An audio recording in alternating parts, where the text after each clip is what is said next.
¿Qué tal, maestros, maestras? Pues estamos cumpliendo la palabra empeñada y procurando a través de este medio proporcionar a quienes van a presentar su evaluación del segundo año al terminar su periodo de inducción, las evaluaciones para ratificar el lugar que han ganado a pulso a través de su dedicación, a través de este concurso de oposición. Al respecto, quiero comentarles que desde el Centro de Investigación Educativa y Capacitación Institucional, sus servidores, doctor Jesús Velázquez, la maestra Patricia Frola, directora del Centro de Investigación, pues estamos empeñados en apoyar a los docentes en sus diferentes etapas de preparación, más pensando en el fortalecimiento de su perfil profesional que en la preparación específica para una evaluación. En este sentido, vamos a hacer un bosquejo general de en qué consisten estos procesos que se van a enfrentar, como para contextualizar y saber exactamente dónde se enmarca el tipo de evaluación que vamos a presentar.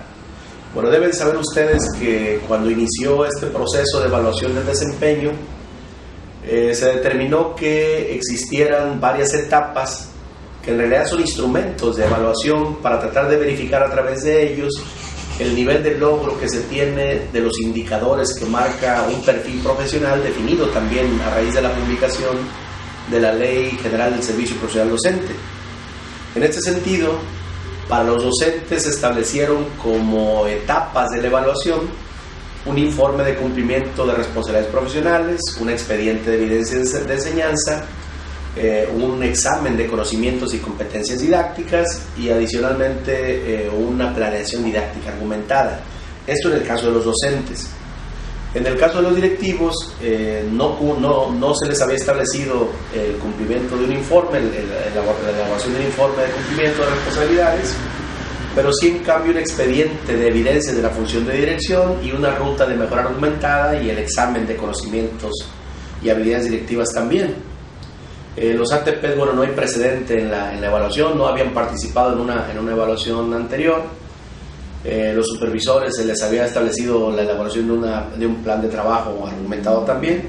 Y a raíz de la revisión que se hizo de la evaluación del desempeño, de ciertas limitaciones que tenía, ciertos señalamientos de cosas que no estaban funcionando adecuadamente, se decidió hacer una revisión. Y ahora, estamos en una transición, es importante puntualizarlo para no confundir. Y en esa transición, se da todavía el hecho de que quienes presentan su examen de segundo año, a excepción de los ATPs, que no hay antecedentes en la evaluación de ellos, pero todas las demás figuras presentan su evaluación tradicional, digamos, la anterior. Porque se habla de un nuevo modelo de evaluación, sin embargo, ese aplica hasta el siguiente ciclo escolar, a partir de septiembre del siguiente ciclo escolar, así que quienes presentan su evaluación del segundo año, a excepción de los ATPs, repito, los demás van a ser evaluados en la evaluación anterior, y sobre eso, vamos a hacer algunas precisiones, vamos a ir explicando para cada figura en qué va a consistir la evaluación. De manera general quiero comentarles que en el caso de los docentes tendrán que cumplir con la etapa de informe de cumplimiento de responsabilidades profesionales, tendrán que cumplir la etapa también de expediente de evidencias de enseñanza, tendrán que hacer un examen de conocimientos y habilidades didácticas y además una planeación didáctica argumentada. En el caso de los directores, en ellos no existe la etapa de informe de cumplimiento de responsabilidades por el momento. Tienen que presentar un expediente de evidencias de la función de dirección que tiene un pequeño cambio de modalidad porque admiten más documentos de los que anteriormente se estaban solicitando, y tienen que hacer un examen también de competencias y habilidades directivas, y tienen que hacer también una ruta de mejora argumentada. En el caso de los asesores técnico-pedagógicos, como quienes fueron nombrados ATPs a raíz del concurso de promoción, pues es la primera vez que van a presentar evaluación, y exclusivamente en el caso de los ATPs se presenta un proyecto de intervención pedagógica que van a dirigir a un solo asesorado como para determinar cómo están cumpliendo su trabajo y ver qué tanto apego hay a los indicadores. Viene una etapa nueva, un modelo evaluativo nuevo que se va a aplicar a partir del ciclo escolar siguiente, el ciclo escolar 2017-2018. Pero ese para los docentes y para los directivos que están en periodo de inducción de momento no aplica. Va a aplicar para permanencia y seguramente en unas cuantas semanas estará ya determinando quiénes van a ser evaluados en esa etapa. En el caso de los directores que van a presentar su evaluación del segundo año, les están solicitando un expediente de evidencias sobre esa función de dirección, una ruta de mejora argumentada y su examen, el examen de conocimientos y habilidades para la función de dirección.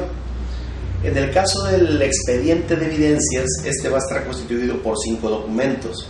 Uno es el diagnóstico de necesidades, el establecimiento de problemas que se tienen que mencionar, pero tienen que estar derivadas de los resultados educativos, de los indicadores educativos referidos a reprobación, a deserción, eficiencia terminal, aprovechamiento escolar o alumnos en situación de riesgo. Bueno, esas son problemáticas del ciclo escolar anterior que deben de establecerse a partir de un diagnóstico, que es un escrito redactado justamente a partir de las necesidades que se detectaron, pero también relacionadas con el deber ser, o sea, qué pasaría si no existiera esa problemática y cuál sería el estado ideal que alcanzaríamos con respecto a los resultados educativos. En ese sentido, bueno, ese diagnóstico es una primera evidencia. Una segunda evidencia tiene que estar relacionado con el consejo técnico escolar, que puede ser un acta del consejo técnico, pueden ser minutas, pueden ser acuerdos establecidos en el consejo técnico, y esa es otra evidencia. Es importante que eso que se mencione en las actas, en las minutas, en los acuerdos que se establezcan, pues vayan encaminados a resolver esa problemática. De este consejo técnico se presentan 2 evidencias. Una evidencia de la reunión de consejo técnico de la fase intensiva y uno de la cuarta sesión del cuarto bimestre, del consejo técnico, bueno, que es prácticamente esta del mes de mayo. Las otras 2 evidencias son evidencias del Consejo de Participación Social, de 2 reuniones donde se establezcan acuerdos que coadyuven pues a la solución de esa problemática. Realmente las evidencias sí son importantes, son contundentes, pero no tendrían mucho sentido si en el texto de análisis que se menciona, bueno, no se establece claramente lo que se está haciendo y el fundamento de esas acciones. Con respecto a la ruta de mejora argumentada, bueno, la ruta tiene una estructura muy simple de entender.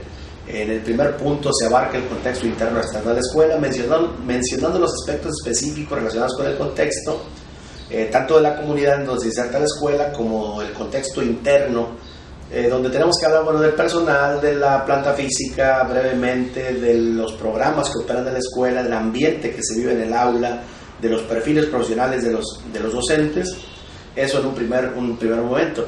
Enseguida, bueno, mencionar el diagnóstico de la escuela, que tendría que estar pues más o menos similar a lo que estamos mencionando en el diagnóstico para el expediente, y a partir de ello, bueno, establecemos prioridades y metas que nos van a permitir intervenir, realizar acciones para solucionar esa problemática. ¿Qué fue lo que hicimos? Porque eso es a posteriori ya.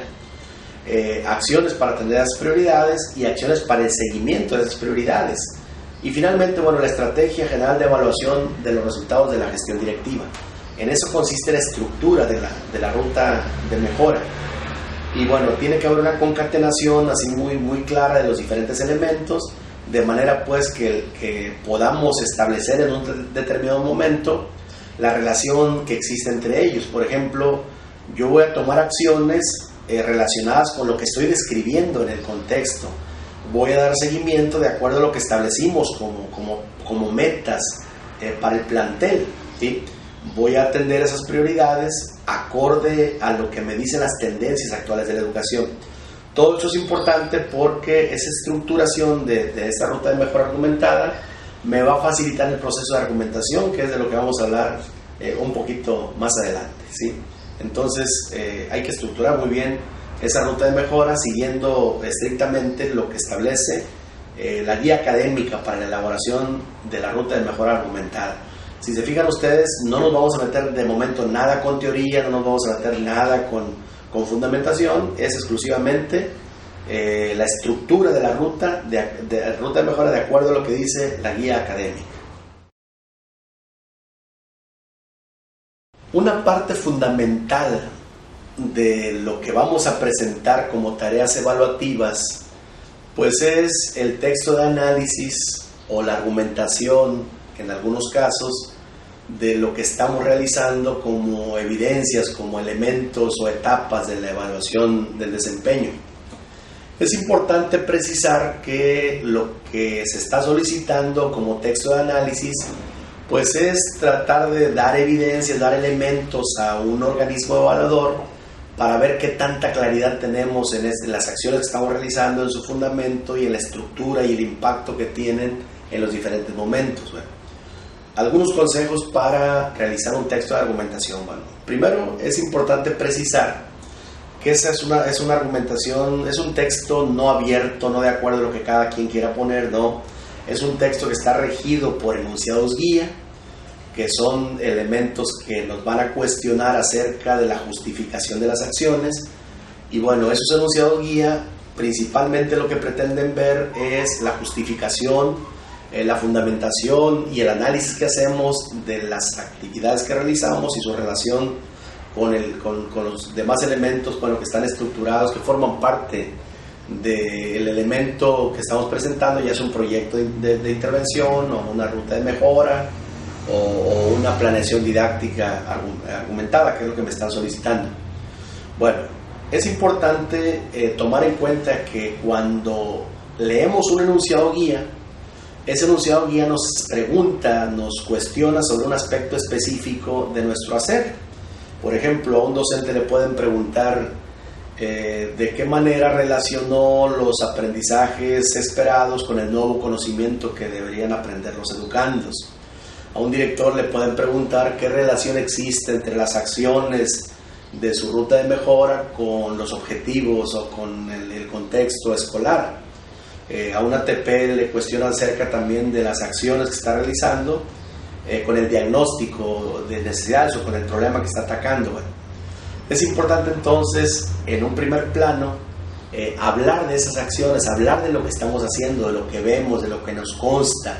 Y eso es algo muy sencillo porque basta con describir, con mencionar el aspecto aquel del cual nos están cuestionando. Si me están preguntando sobre aprendizajes previos, bueno, yo menciono qué conocimientos previos tienen los alumnos. Si me están preguntando sobre mi relación con las acciones y las metas, bueno, menciono cuáles acciones estamos realizando, cuáles son las metas. Y eso, bueno, es un primer plano de la argumentación donde estamos simplemente introduciendo, dando el marco de referencia, ¿sí? Pero eso, bueno, es un nivel muy bajo, simplemente estoy diciendo lo que hago, estoy repitiendo lo que hago, pero no estoy analizando nada.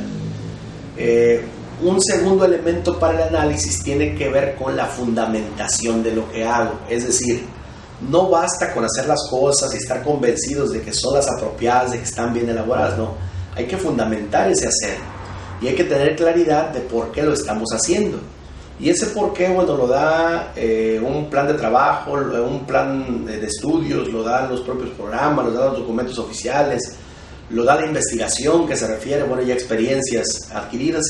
Y en ese sentido, bueno, cabría mencionar alguna cita textual, cabría mencionar algún autor, alguna fuente bibliográfica oficial, alguna normatividad, algún protocolo que se refiera a ese deber ser, a eso que estamos haciendo, que lo está fundamentando. Pues entonces ya lo estamos manejando en un plano más elevado, es decir, digo lo que hago, expreso lo que hago, redacto lo que hago, pero luego o simultáneamente o yendo y viniendo también estoy fundamentando ese hacer a través de fuentes, y ahí estamos ya subiéndonos de nivel, tratando pues de hacer un texto un poco más sólido con los fundamentos respectivos. Pero nos debe quedar claro que hasta ese punto de justificar, hasta ese punto de poner alguna referencia bibliográfica, alguna fuente que estamos consultando, no es argumentar, no es analizar todavía. Hasta ese momento estamos nada más justificando, hasta ese momento estamos nada más poniendo los fundamentos, pero eso no es analizar todavía. El análisis tiene que ver con las reflexiones personales, con las observaciones que hago, con esa confrontación de mi realidad que conozco muy bien, con ese hacer cotidiano, lo que dice la fuente, lo que dice la investigación, y esas reflexiones que me pueden llevar a sostener, a tratar de estar de acuerdo con ese, a expresar mi acuerdo con ese fundamento, o mi desacuerdo con lo que dice el autor, con lo que dice esa fuente, esa referencia, porque mi realidad, porque mi contexto es muy peculiar, es muy particular, y debo dar testimonio de que lo conozco. Entonces, estaríamos ya analizando cuando realice algún tipo de menciones en mi texto de análisis sobre mi conformidad o no conformidad con eso que dice el autor. Cuando esté tomando decisiones derivadas de ese análisis, ya me estoy moviendo en un nivel más alto de argumentación. Por ejemplo, si me están preguntando respecto a la exploración de conocimientos previos que hice para vincularlos con el nuevo conocimiento, yo, bueno, puedo mencionar cuáles eran los conocimientos previos que tenían mis alumnos, en primer lugar. En segundo lugar, puedo hablar, por ejemplo, de Vygotsky y su teoría donde habla de la zona de cerebro real y la zona de cerebro próximo, que menciona la importancia, pues, de partir de lo que previamente se sabe. Entonces, hago una referencia. Entonces, ahí estoy dando testimonio que no nada más estoy explorando conocimientos previos, sino que sé por qué lo hago, sé en qué me fundamento. Y posteriormente, bueno, ya hablando de las particulares de mi grupo y de mi contexto, pues estaríamos ya realizando acercamientos, reflexiones, toma de decisiones que me van a permitir, pues, manejarme en un plano ya más superior, que es lo que se le conoce ya como análisis. Ya lo que se conoce como argumentación. Argumentar es sostener una tesis, pero fundamentada, analítica con respecto a la realidad, y de eso tengo que dar fundamento. Entonces, concluyendo esa parte, primero menciono, cuando viene el enunciado guía, menciono las acciones que realizo, lo que me consta, lo que veo, y eso no tiene ningún problema porque, pues, se supone que lo conozco, que lo domino dentro de mi función. En segundo lugar, tendría que poner el fundamento en un ir y venir, pues, entre la realidad y lo que dicen las fuentes, lo que dice la teoría, lo que dice la investigación. Y en la bibliografía de la guía académica viene las fuentes que habría que consultar para fundamentar ese hacer.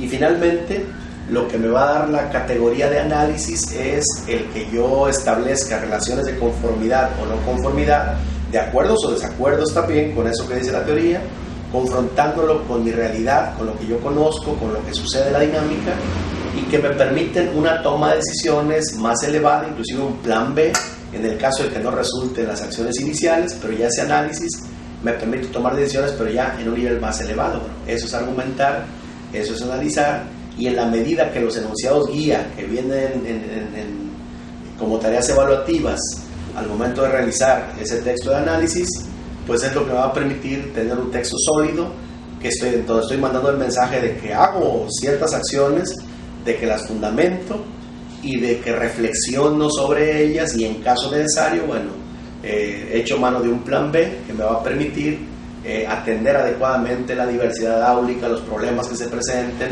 y tener resultados, bueno, como producto de un hacer muy específico y muy particular del ámbito en donde desarrollo mi trabajo. Pues eso es más o menos, maestros, los consejos que les podemos dar de la experiencia y que nos van a permitir, bueno, tener un buen desempeño. Y bueno, no resta más que invitarlos a realizar un trabajo lo mejor que se pueda, poner el corazón en todo esto. Nuestra tarea lo merece, la educación lo merece, las nuevas generaciones merecen una debida atención. Estamos a sus órdenes en el Centro de Investigación Educativa y Capacitación Institucional, su servidor, doctor Jesús Velázquez, y bueno, a través de mí igualmente la voz de la maestra Patricia Frola Ruiz, directora de este centro. Muchas gracias.